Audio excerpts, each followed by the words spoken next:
नमस्कार दोस्तों, मैं हूं सागर पांडे और स्वागत है आप सभी का हमारे चैनल इंटेलेक्चुअल सागर में। दोस्तों, हाउसिंग लोन से रिलेटेड हम लोग ऑलरेडी कई सारे वीडियोस अपने चैनल पे अपलोड कर चुके हैं, लेकिन इसके बाद भी कई सारे लोगों ने हमसे ये रिक्वेस्ट करी है कि हम ज़मीन लेने के बाद उस पर कंस्ट्रक्शन होने वाला हाउसिंग लोन एक बार डिस्क्राइब करें। इसीलिए आज हम ये वीडियो लाए हैं आपके लिए, जिसके अंदर हम ये डिटेल में समझाएंगे कि कैसे आप एक लैंड परचेस करेंगे और उसके बाद उसके ऊपर कंस्ट्रक्शन करेंगे और इस पूरी चीज़ के लिए आप हाउसिंग लोन कैसे लेंगे। इसके साथ साथ ही हम इसकी एलिजिबिलिटी डिस्कस करेंगे।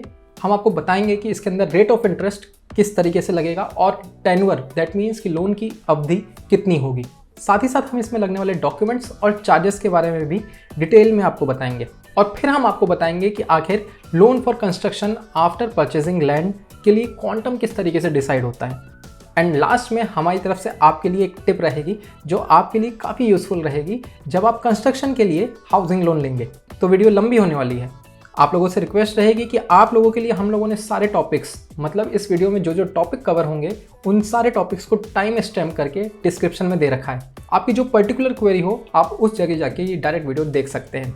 और यदि वीडियो पसंद आए तो इसे लाइक और शेयर ज़रूर करें, और अगर हमारे चैनल पर नए हैं या अभी तक आपने हमारे चैनल को सब्सक्राइब नहीं किया है तो प्लीज़ इसे सब्सक्राइब ज़रूर करें, क्योंकि हम इसी तरह लोन और पर्सनल फाइनेंस पर वीडियो लाते रहते हैं। आइए टॉपिक शुरू करते हैं। तो जब भी आप हाउसिंग लोन फॉर कंस्ट्रक्शन लेने के लिए किसी बैंक के पास जाएंगे तो वो सबसे पहले आपकी एलिजिबिलिटी देखेगा। एलिजिबिलिटी जो हाउसिंग लोन फॉर कंस्ट्रक्शन की रहती है वो नॉर्मल हाउसिंग लोन की तरह ही रहती है। यहाँ पे आपकी एंट्री एज 18 ईयर्स से 60 ईयर्स के बीच में कहीं पे भी होनी चाहिए, और साथ ही साथ बैंक की एलिजिबिलिटी रहेगी कि आप अर्निंग होना चाहिए, या तो आप सैलरीड हो या फिर आपका कोई बिजनेस या प्रोफेशन से आपकी इनकम आती हो। तो यदि आप ये दोनों क्राइटेरिया फुलफिल करते हैं तो आप होम लोन फॉर कंस्ट्रक्शन लेने के लिए एलिजिबल होते हैं। इसके बाद बात आती है रेट ऑफ इंटरेस्ट की। तो जो rate of interest normal housing loan पर लगता है वही मिनिमल रेट ऑफ इंटरेस्ट आपको हाउसिंग लोन फॉर कंस्ट्रक्शन में लगेगा। मेजॉरिटी ऑफ बैंक्स में आज के समय में रेट ऑफ इंटरेस्ट 6.5 से 7.5 के बीच में कहीं लग रहा है। इसके बाद बात करें यदि हम टेन्योर की, दैट मीन्स कि आपको कितने समय के लिए होम लोन फॉर कंस्ट्रक्शन मिलेगा, तो मैक्सिमम बैंक के अंदर जो मैक्सिमम लिमिट रहती है, दैट मीन्स कि जितने लंबे समय के लिए आप हाउसिंग लोन ले सकते हैं वो 30 साल रहती है। लेकिन ये जो 30 साल है ये एक मैक्सिमम लिमिट है, आप इससे ज़्यादा का होम लोन नहीं ले सकते हैं। और ये भी डिपेंड करेगा आपकी एज के ऊपर, क्योंकि हो सकता है कि आपकी एज करीब 50 के आसपास हो, तो उस केस में आपको फुल 30 ईयर्स का लोन बैंक शायद नहीं देगा। तो जितनी जल्दी आप लोन लेंगे उतना ही लंबा आपको बैंक टेन्योर दे सकता है लोन चुकाने के लिए। साथ ही साथ यहाँ पे लोन टेन्योर में एक बहुत ही इंपॉर्टेंट चीज़ छुपी हुई है कि जब आप एक लैंड परचेस करेंगे उसके बाद उसके ऊपर घर का कंस्ट्रक्शन चालू होगा, और वो कंस्ट्रक्शन तुरंत ही खत्म नहीं होता है। घर जब तक पूरा होता है उसके लिए लगभग 6 महीने से लेके 1 से 1.5 साल कहीं भी लग सकता है। तो इसी कारण से इस पूरे टेन्योर में, दैट मीन्स कि इस 30 साल के टेन्योर में लगभग 2 साल आपको हॉलीडे पीरियड भी मिल सकता है, जिसके अंदर आपकी ईएमआई आपसे बैंक नहीं लेगा। काफ़ी सारे बैंक्स में ये 2 साल होता है और कुछ बैंक्स में ये हॉलीडे पीरियड 3 साल भी होता है। तो इस हॉलीडे पीरियड को मिला के, दैट मीन्स ये 2 साल या 3 साल को मिला के कुल मिलाकर आपको 30 साल तक का हाउसिंग लोन मिल सकता है हाउसिंग लोन फॉर कंस्ट्रक्शन के लिए। इसके बाद बात आती है डॉक्यूमेंट्स की। तो डॉक्यूमेंट्स को हम 4 कैटेगरी में डिवाइड करते हैं। सबसे पहली कैटेगरी रहेगी KYC, that means know your customer. जब भी आप बैंक के पास जाएंगे तो बैंक ये हमेशा चाहता है कि जिसको भी वो लोन दे रहा है उसको वो पूरी तरीके से जानता हो, और ये करने के लिए जो बैंक के पास तरीका होता है वो है आपकी KYC को फुल्ली एग्जामिन करना। KYC के अंदर आपकी फ़ोटो आइडेंटिटी और आपका एड्रेस प्रूफ मेनली इन्वॉल्व रहते हैं। तो इसके लिए आप अपना आधार, पैन, ड्राइविंग लाइसेंस, अपना लाइट बिल, अपना राशन कार्ड और वोटर आईडी, ये सारी चीज़ें पहले से ही तैयार करके रखें और इनकी 2-3 फोटोकॉपी पहले से ही अपने पास रखें। सेकंड जो कैटेगरी रहती है वो रहती है इनकम प्रूफ की। यहाँ पे जो भी इंसान होम लोन लेने जा रहा है उसको फर्दर हम 2 कैटेगरी में डिवाइड कर सकते हैं। पहला तो वो जो सैलरीड होगा, दूसरा वो जिसकी इनकम बिजनेस या प्रोफेशन से आती होगी। तो सबसे पहले हम यहाँ पे सैलरीड की चर्चा कर लेते हैं। जो भी पर्सन सैलरीड रहेगा उसको सबसे पहले तो अपना अपॉइंटमेंट लेटर या फिर ID कार्ड या फिर कंफर्मेशन लेटर या फिर कोई सा भी ऐसा लेटर उसके एम्प्लॉयर की तरफ से जिससे ये सर्टिफाई होता हो कि वो कितने लंबे समय से उस एम्प्लॉयर के साथ काम कर रहा है, उस तरीके का कुछ एक लेटर चाहिए रहेगा। साथ ही साथ आपकी लास्ट 6 मंथ की सैलरी स्लिप लगेगी, और आपकी सैलरी जिस भी अकाउंट में क्रेडिट हो रही है उस अकाउंट का लास्ट 12 महीने का स्टेटमेंट भी आपको चाहिए रहेगा। और इसके बाद लास्ट 3 ईयर्स का फॉर्म 16 जो कि आपको आपका एम्प्लॉयर प्रोवाइड करता है, और साथ ही साथ लास्ट 3 ईयर्स का ITR भी आपको चाहिए पड़ेगा। तो ये तो सारे डॉक्यूमेंट्स रिक्वायर्ड रहेंगे इनकम प्रूफ के लिए, जो कि सैलरीड होगा। हो सकता है कि आप बिजनेसमैन हो या फिर आप CA, डॉक्टर या फिर इस तरीके से कोई प्रोफेशनल हो, तो इस केस में आपको लास्ट 3 ईयर्स का ITR चाहिए रहेगा। साथ ही साथ इस ITR के अंदर जो इनकम शो हुई है उस इनकम का कंप्यूटेशन भी आपको चाहिए रहेगा लास्ट 3 ईयर्स का। प्रोफेशनल्स को फॉर्म 26AS भी चाहिए रहेगा। इसके साथ साथ जो बिजनेस अकाउंट है, दैट मीन्स कि जिस भी बिजनेस अकाउंट या फिर कोई और अकाउंट जिसके अंदर आपकी इनकम क्रेडिट होती हो, उसका लास्ट 12 मंथ का स्टेटमेंट चाहिए रहेगा। एंड मोस्ट इंपॉर्टेंट, आपका बिजनेस प्रूफ, दैट मीन्स कि कोई बिजनेस लाइसेंस होता हो या शॉप का लाइसेंस होता हो या GSTIN या फिर प्रोफेशनल्स के लिए उनकी डिग्री और उनका लाइसेंस, इस तरीके से वो कोई भी डॉक्यूमेंट जो आपके बिजनेस का प्रूफ हो या फिर आपके प्रोफेशन का प्रूफ हो, उसकी कॉपी या उसके ओरिजिनल सेट आपको पहले से ही बना के अपने पास रखना पड़ेगा। तो ये तो बात हुई इनकम से रिलेटेड डॉक्यूमेंट्स की। इसके बाद जो डॉक्यूमेंट्स आते हैं वो है प्रॉपर्टी से रिलेटेड डॉक्यूमेंट्स। दैट मीन्स कि जो लैंड आप परचेस करने वाले हैं उससे रिलेटेड डॉक्यूमेंट्स। तो जब भी आप कोई भी लैंड परचेस करेंगे और उसके ऊपर बैंक से लोन लेंगे, तो बैंक आपसे लगभग लास्ट 30 ईयर्स के उसके टाइटल की डिटेल, यानी टाइटल से रिलेटेड जो भी ओरिजिनल पेपर्स हैं वो आपसे मांगेगा।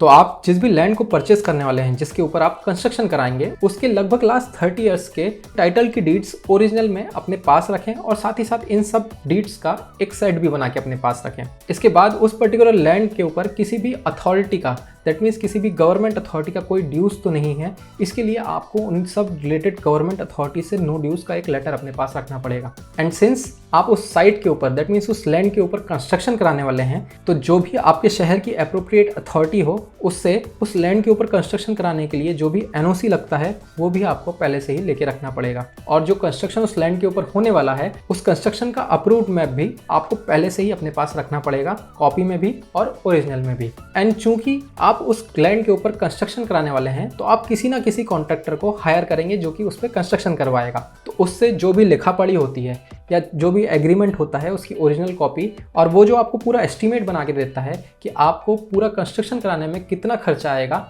उसकी कॉपी आपको बैंक को देनी पड़ेगी। तो वो भी आप पहले से ही अपने पास रखें।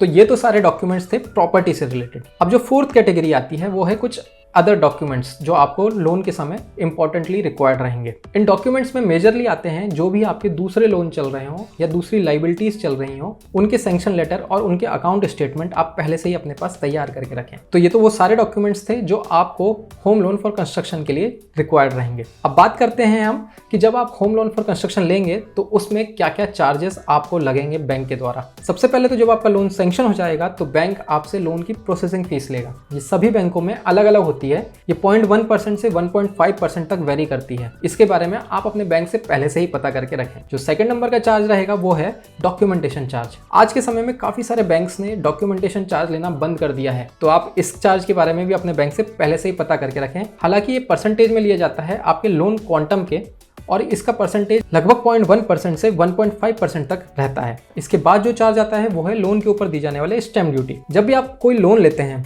भले वो हाउसिंग लोन हो या कोई और अदर लोन हो, तो स्टेट गवर्नमेंट यानी कि जिस स्टेट में आप वो लोन ले रहे हैं वो आपसे एक स्टैम्प ड्यूटी कलेक्ट करती है। तो उसका चार्ज भी लोन के समय आप ऐड करके रखिएगा। ये 0.1% से 1.5% तक वेरी करता है। आपके पर्टिकुलर स्टेट में इसकी वैल्यू क्या है ये आपको पहले से पता करके रखना चाहिए। नेक्स्ट जो चार्ज आएगा वो है मॉर्गेज क्रिएशन चार्ज। जब आप लैंड खरीद लेंगे तो बैंक उस लैंड के ऊपर एक मॉर्गेज क्रिएट करेगा। दैट मीन्स उस लैंड को वो अपने पास गिरवी रख लेगा। तो ये मॉर्गेज क्रिएट करने के लिए जो चार्ज रहता है वो बैंक आपसे वसूल करेगा, और ये 0.01% से 1.5% तक वेरी करता है अलग अलग स्टेट्स में। और ये जो परसेंटेज है ये लोन क्वांटम, दैट मीन्स जितना लोन आपको सैंक्शन हुआ है उसका परसेंटेज है। तो इसके बारे में भी आप अपने बैंक से पहले से ही पता करके रखें। इसके बाद जो चार्ज आता है वो है लीगल सर्च रिपोर्ट का चार्ज। जब भी आप बैंक के पास जाते हैं तो आप जिस भी प्रॉपर्टी को परचेज करने वाले हैं, बैंक उसके ऊपर अपने पैनल एडवोकेट से एक रिपोर्ट निकलवाता है, जिसको लीगल सर्च रिपोर्ट या कई बैंक में टाइटल रिपोर्ट भी कहा जाता है। इसके अंदर आप जो प्रॉपर्टी लेने जा रहे हैं उसकी पूरी लीगल डिटेल्स होती हैं। इस रिपोर्ट से बैंक को ये पता चलता है कि जो प्रॉपर्टी वो मॉर्गेज करने जा रहे हैं क्या उस पर सही में मॉर्गेज क्रिएट हो सकता है, और इसके लिए वो पैनल एडवोकेट बैंक से, दैट मीन्स आपसे कुछ चार्ज करता है। और ये चार्ज लगभग 2,500 से 6,500 के बीच में कहीं पे भी हो सकते हैं।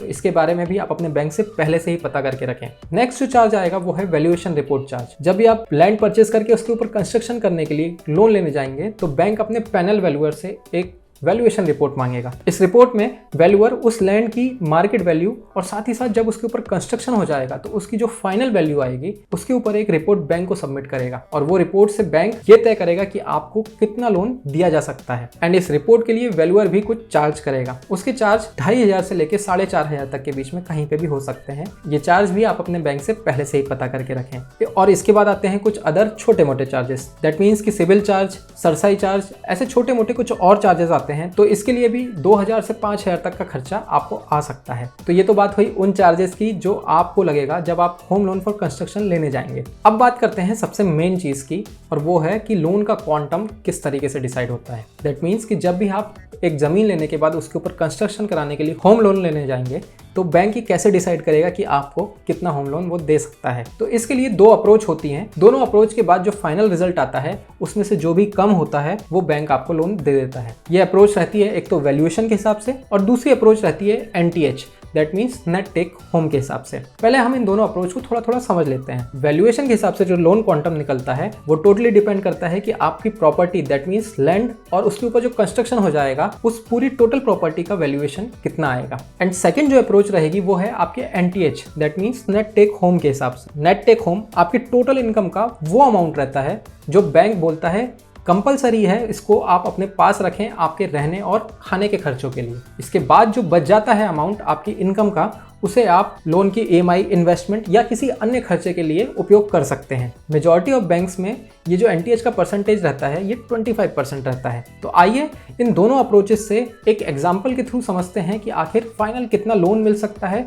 और सबसे इंपॉर्टेंट क्वेश्चन कि लोन का कितना अमाउंट बैंक लैंड परचेस करने के लिए देगा और कितना अमाउंट कंस्ट्रक्शन के लिए देगा। तो आइए सबसे पहले हम लोग चर्चा करते हैं वैल्यूएशन अप्रोच के ऊपर। मान लीजिए कि जो लैंड आप खरीदने जा रहे हैं उसकी वैल्यूएशन जो वैल्यूअर ने दी है वो 30 लाख रुपीज़ आई है, और वैल्यूएशन एक एस्टिमेशन प्लान, दैट मीन्स कि उसने एक एस्टिमेट लगाया है कि जब इसके ऊपर कंस्ट्रक्शन हो जाएगा तो उस पर्टिकुलर सिर्फ कंस्ट्रक्शन की वैल्यू, लैंड की नहीं, सिर्फ कंस्ट्रक्शन की वैल्यू 20 लाख रुपीज़ रहेगी। That means land 30 lakh rupees और कंस्ट्रक्शन 20 लाख रुपीज़। तो आपके जो टोटल प्रोजेक्ट की वैल्यू वैल्यूअर ने बैंक को दी है वो है 50 लाख रुपीज़। अब इस 50 लाख की वैल्यूएशन में से बैंक आपको पूरा 50 लाख रुपीज़ लोन नहीं देता है। Bank most of the cases में आपको इस 50 लाख का 75% लोन देता है। कई सारे बैंक्स में ये 75%, 80% भी होता है और 90% भी हो सकता है, लेकिन for most of the banks ये 75% रहता है, इसीलिए हम कैलकुलेशन में 75% लेके चल रहे हैं। तो जब ये 50 लाख का 75% आपको लोन मिलेगा तो वो होगा 37.5 लाख रुपीस। अब मोस्ट ऑफ द बैंक्स में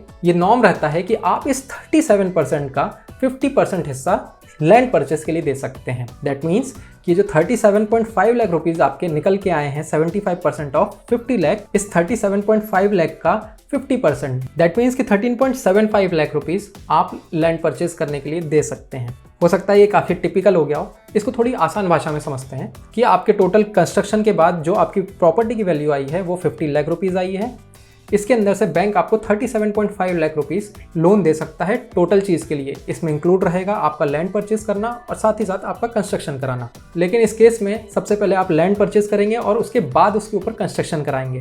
तो जब आप लैंड परचेस करने जाएंगे तो बैंक आपको लोन का कुछ अमाउंट डिसबर्स करेगा। वो अमाउंट रहेगा जो आपको सैंक्शन हुआ अमाउंट है उसका 50%, दैट मीन्स 37.5 लाख का 50% जो कि आता है 13.75 लाख रुपीज़। तो जब आप लैंड खरीदने जाएंगे तो बैंक आपको अपनी साइड से 13.75 लाख रुपीज़ देगा, और जो बचे हुए अमाउंट है वो आपको अपने पास से लगाने पड़ेंगे। और जब आपने लैंड खरीद ली और कंस्ट्रक्शन उसके ऊपर चालू हो चुका है तो बैंक बचा हुआ जो अमाउंट रहेगा उसको आपको पार्ट वाइज डिसबर्स करते रहेगा। काफ़ी सारे बैंक ये प्रेफर करते हैं कि जो बाद में डिसबर्समेंट होता है कंस्ट्रक्शन के लिए वो डायरेक्ट कॉन्ट्रैक्टर के अकाउंट में जाए। तो इस तरीके से ये वैल्यूएशन की अप्रोच से 37.5 लाख रुपीज़ हमारे पास लोन का क्वांटम निकल के आता है। अब हम जरा देखते हैं कि NTH के अप्रोच से आपको लोन क्वांटम कितना मिल सकता है। मान लीजिए कि आपकी मंथली इनकम 50,000 रुपीज़ है, और जैसा कि मैंने पहले ही बता दिया है कि इसमें से बैंक बोलता है कि NTH का परसेंटेज आप अपने रहने और खाने के लिए रखेंगे, और मोस्ट ऑफ द बैंक में NTH का परसेंटेज 25% रहता है। तो इस हिसाब से बैंक बोलता है कि 12,500 रुपये आप अपने रहने और खाने के लिए उपयोग करेंगे। अब मान लीजिए कि आपके पास पहले से ही कोई लोन हो और उसकी EMI जाती हो, और साथ ही साथ आपका कुछ इन्वेस्टमेंट भी होता है जो कि रेगुलरली आपकी सैलरी में से डिडक्ट होता है, और इस पूरे अमाउंट का दैट मीन्स कि EMI और इन्वेस्टमेंट का अमाउंट मिलकर लगभग 10,000 रुपये होता हो, तो आपकी पूरी सैलरी दैट मीन्स कि 50,000 में से अब जो अमाउंट बाकी रह गया है वो रह गया है 27,500 रुपये, जिसको आप यूज कर सकते हैं अपने होम लोन फॉर कंस्ट्रक्शन की EMI देने के लिए। और यदि हम नेट पे जाएं और किसी भी EMI कैलकुलेटर में अपना लोन क्वांटम कैलकुलेट करने जाएं, तो जब आप डालेंगे कि आपकी EMI का अमाउंट लगभग 27,000 रुपीज़ रहेगा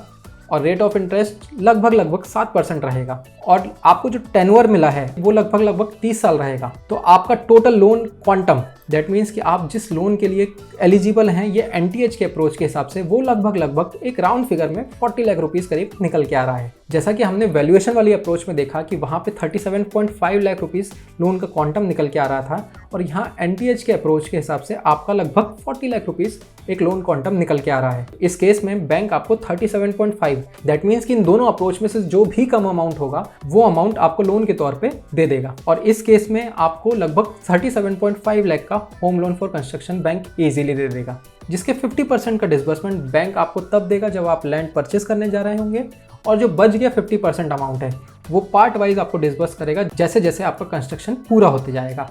तो ये तो था वो सब कुछ जो होम लोन फॉर कंस्ट्रक्शन के लिए आप लोगों को जानना चाहिए। अब बारी आती है हमारी टिप की। तो मेरी आप लोगों को ये सलाह रहेगी कि जब भी आप होम लोन फॉर कंस्ट्रक्शन ले रहे हैं तो आपका डिसबर्समेंट 2 भागों में होता है। पहला डिसबर्समेंट तो तब होगा जब आप ज़मीन या लैंड परचेज करने जाएंगे, उसके बाद आपका दूसरा डिसबर्समेंट पार्ट वाइज होगा और जब तक आपका कंस्ट्रक्शन पूरा होगा और इस पूरी प्रक्रिया में दैट मीन्स कि लैंड परचेज करने से लेके कंस्ट्रक्शन खत्म होने तक बैंक आपको 2 साल का समय देता है। इस पूरे समय में बैंक आपको हॉलीडे पीरियड भी दे सकता है जिसके अंदर आपको कोई भी EMI नहीं चुकानी पड़ेगी। मेरा आपको ये सजेशन रहेगा कि इस हॉलीडे पीरियड में आप एटलीस्ट इंटरेस्ट तो सर्व जरूर करें। इस इंटरेस्ट को सर्व करने के कारण आपका जो टोटल रिपेमेंट रहेगा, मतलब आप पूरे टेन्योर में जितना बैंक को ब्याज दे रहे हैं वो काफ़ी ज़्यादा क्वांटिटी में रिड्यूस होता है। तो आपको मेरी सलाह यही रहेगी कि आप जब भी हॉलीडे पीरियड मिले आपको यदि बैंक की साइड से, तो उसके अंदर हो सके तो पूरी EMI, लेकिन नहीं हो सके तो एटलीस्ट इंटरेस्ट तो सर्व जरूर करें बैंक को। तो इन सब के बाद मैं उम्मीद करता हूं कि आपको होम लोन फॉर कंस्ट्रक्शन काफ़ी अच्छे से समझ में आ चुका होगा। यदि आपकी इसके बाद भी कोई क्वेरी बचती है तो आप हमें कमेंट सेक्शन में लिख सकते हैं, हम आपकी क्वेरीज का जवाब जरूर देंगे। वीडियो यदि आपको पसंद आया तो इसे लाइक और शेयर जरूर करें एंड यदि आप हमारे चैनल पर नए हैं और अभी तक हमारे चैनल को सब्सक्राइब नहीं किया है तो हमारी रिक्वेस्ट रहेगी कि आप हमारे चैनल को सब्सक्राइब जरूर करें। इससे हमें काफ़ी मोटिवेशन मिलता है कि हम आपके लिए और भी अच्छी और भी नॉलेजफुल वीडियो लाते रहें। तो इसी नोट पे मिलते हैं किसी नए दिन किसी नए टॉपिक के साथ। तब तक के लिए नमस्कार।